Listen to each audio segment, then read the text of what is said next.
이러한 종목을 제가 과거에 들어간 적이 있었거든요. 이 종목을. 근데 아쉽게 지금 조금 빨리 발을 뺐는데 이 종목이 뭐였냐면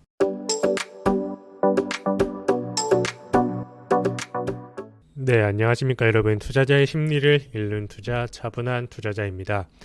오랜만에 제가 강의 영상을 하나 보다가 좋은 투자 아이디어가 생각이 나서 이렇게 영상을 찍게 되었습니다. 제가 이제 최근에 대가들의 조언이라고 해서 우리 누가 있습니까? 워렌 버핏이라든가 피터 린치 이런 분들의 인터뷰 영상을 제가 번역해가지고 제작을 해드렸었는데요. 한 가지 드리고 싶은 말씀은 제가 영상에서도 몇 번 말씀을 드렸었는데 이런 분들 대가들의 영상이 틀렸다는 건 아닙니다. 이런 분들의 마인드라든가 투자에 대한 태도 이런 것은 우리가 무조건 본받아야 되는 부분입니다. 그러나 시장 자체도 다릅니다. 미국 시장이고 여기는 어딥니까? 한국 시장이죠, 여러분. 굉장히 큰 차이가 있습니다. 그리고 그분들은 어떤 투자자입니까? 우리는 개인 투자자인데 반해서 그분들은 기관 투자자입니다.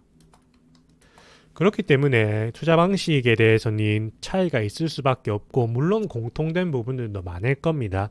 그렇기 때문에 무조건적으로 그분들의 말씀을 따르는 거는 조금 맞지 않을 수가 있다라는 말씀드리면서 그렇다면 지금 우리 시장에 적용될 수 있는 것은 무엇이 있는가? 제가 어떤 영상을 봤길래 이렇게 여러분들께 공유를 드리고 싶어서 영상을 찍게 되었는지 말씀을 드리겠습니다. 바로 인구학입니다.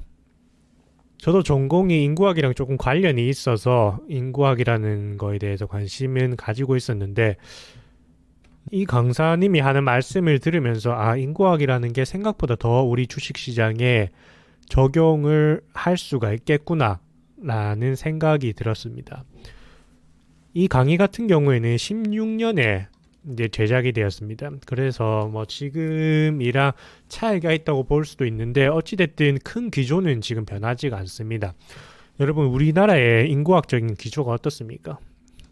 다들 아시는 겁니다. 들으시면 하실 텐데 고령화, 저출산 그리고 또 뭐가 있습니까? 결혼도 안 합니다.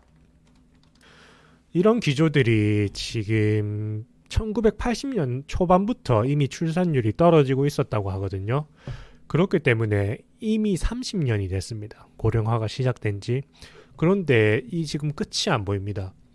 저출산, 혼인율이 떨어지는 게 당장 1, 2년, 10년, 20년 뒤에도 이게 회복될 것 같아 보이진 않아요.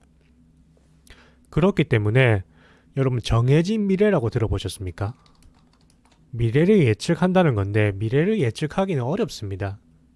어떤 변수가 있을지 모르기 때문인데 그런데 이렇게 인구학적인 관점에서 시장을 바라보게 되면 미래를 예측을 어느 정도 할 수 있다.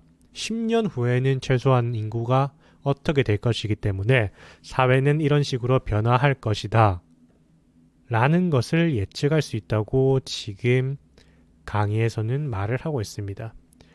그러면 우리는 이 강의를 들으면서 단순히 지금 제가 인구학 강의를 들으라고 말씀을 드리는 게 아니고 이 정해진 미래, 인구의 감소를 투자에 적용하는 겁니다.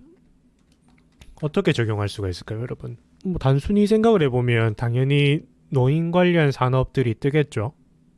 이건 이제 굉장히 1차원적인 생각이죠. 노인 관련 산업이 뜨니까 실버 산업에 대해서 검색을 해봐야 되겠다. 대부분 이렇게 실버 산업은 네이버에 검색을 할 겁니다. 근데 이렇게 투자를 하게 되면 결국 남들이 다 생각할 수 있는 겁니다. 여러분 남들이 하는 것처럼 해서는 돈을 벌 수가 없습니다. 그럼 우리는 딱 한 단계만 더 나가봅시다. 자, 고령화가 된다는 거는 우리 베이비 부모 세대 있죠?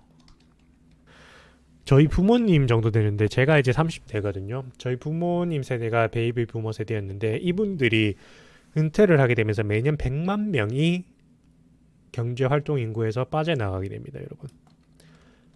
100만 명이 빠진.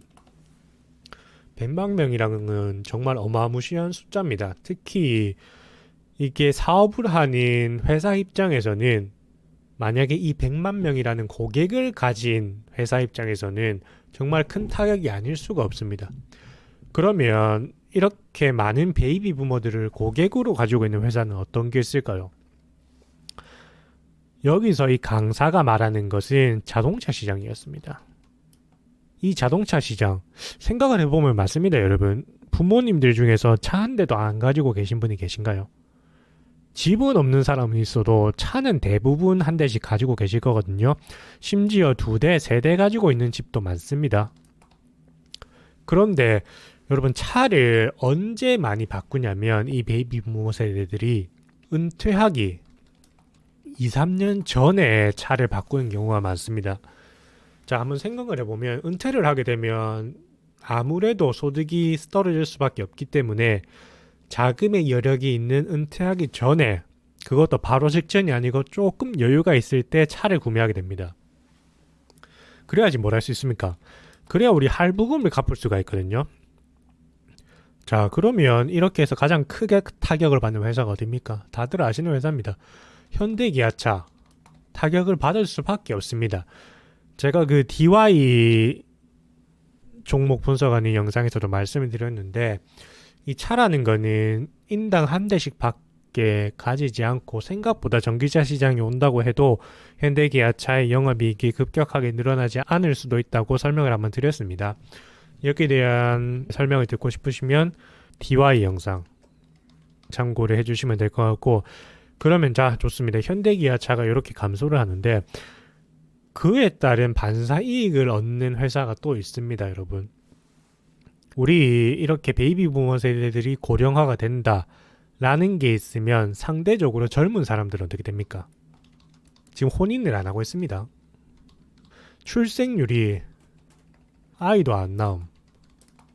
그렇기 때문에 여러분, 부동산을 공부해 보신 분들은 아실 거지만 지금 대형 평수가 안 나갑니다. 인기가 별로 없어요. 그에 반해서 소형 평수가 인기가 굉장히 많습니다. 그러면 이거를 차에도 똑같이 적용을 시켜보는 겁니다. 아파트면 대형 평수, 소형 평수로 생각을 많이들 하시는데 차의 경우도 우리가 작은 차를 많이 사게 됩니다. 딩크족이죠. 딩크족이 뭡니까, 여러분? 아이 안 낳는 사람이죠. 아이 안 낳는 부부라고 할게요. 그리고 아이를 많이 낳는다고 해도 한 명입니다. 2명 놓는 경우도 요즘에 잘 없거든요. 그렇게 되면 차도 작은 차를 사게 되는데, 그러면 여러분, 이렇게 차도 점점 더 작아지게 되면 국산차를 살까요? 외제차를 살까요? 당연히 외제차를 삽니다, 여러분. 아이에 대한 투자도 적어지게 되면서 차에 대한 투자가 느는 건데, 이것을 이미 16년, 15년에 이 영상이 지금 16년 영상이었거든요. 16년에 이 영상을 보면서 이러한 기조를 이미 예측을 했었어야 되는 겁니다. 우리는 뭐 하는 사람들입니까, 여러분?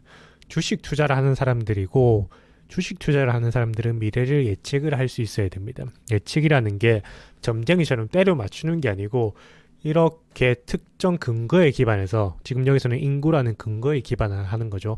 그렇기 때문에 외제차 시장은 점점점 성장을 할 수밖에 없습니다. 제가 아까 초반에 대가들의 영상을 보시면서 꼭 적용을 하지는 마라라고 말씀을 드렸는데, 우리나라 시장에서도 적용이 되는 게 있죠. 왜 없겠습니까? 대표적으로 뭐가 있습니까? 영업이익이 상승하면 최종적으로는 단기적, 중기적으로는 이제 영업이익과 주가가 다르게 갈 수가 있습니다. 근데 결국은 영업이익이 상승하면 주가도 상승합니다. 영업이익이 마이너스면 결국 주가도 하락합니다. 결국 영업이익이 하락하는데 주가가 올라간다고 사람이 버틸 수가 없습니다. 그 심리상. 그렇기 때문에 지금 최근에 급상승하고 있는 종목인데, 제가 그 급상승하고 있는 종목 때문에 이 영상을 본 건 아닙니다. 아이러니하게 이 영상을 보면서 이러한 종목을 제가 과거에 들어간 적이 있었거든요. 이 종목을. 근데 아쉽게 지금 조금 빨리 발을 뺐는데, 이 종목이 뭐였냐면 도이치모터스였습니다. 도이치모터스 뭐 하는 회사냐면 외제차 판매하는 회사입니다, 여러분. 그래서 저는 도이치모터스라는 회사는 굉장히 좋다고는 알고 있었고, 실제로 제가 작년부터 올해 초까지 투자를 계속 했었습니다. 그런데 제가 자금에 조금 문제가 생겨서 문제라기보다 다른 좋은 종목을 또 찾아서 도이치모터스에 자금을 뺐는데 안타깝게도 최근에 급격한 상승을 보이고 있습니다. 물론 손해는 안 봤습니다. 약간의 익절을 했는데 아쉬운 거는 어쩔 수 없다. 저는 간단하게 인구학적인 부분을 이제 주식 시장과 연관시켜서 설명을 드렸는데 도이치모터스에 대한 분석은 제가 다음에 한번 해드리겠습니다. 여러분 이렇게 강의라든가 책을 보시면서 우리는 투자자이기 때문에 항상 이러한 것들이 주식시장에 어떻게 영향을 미칠지 한 번쯤 생각해 보시는 투자자가 됐으면 좋겠습니다. 자, 지금까지 시청해 주셔서 감사합니다.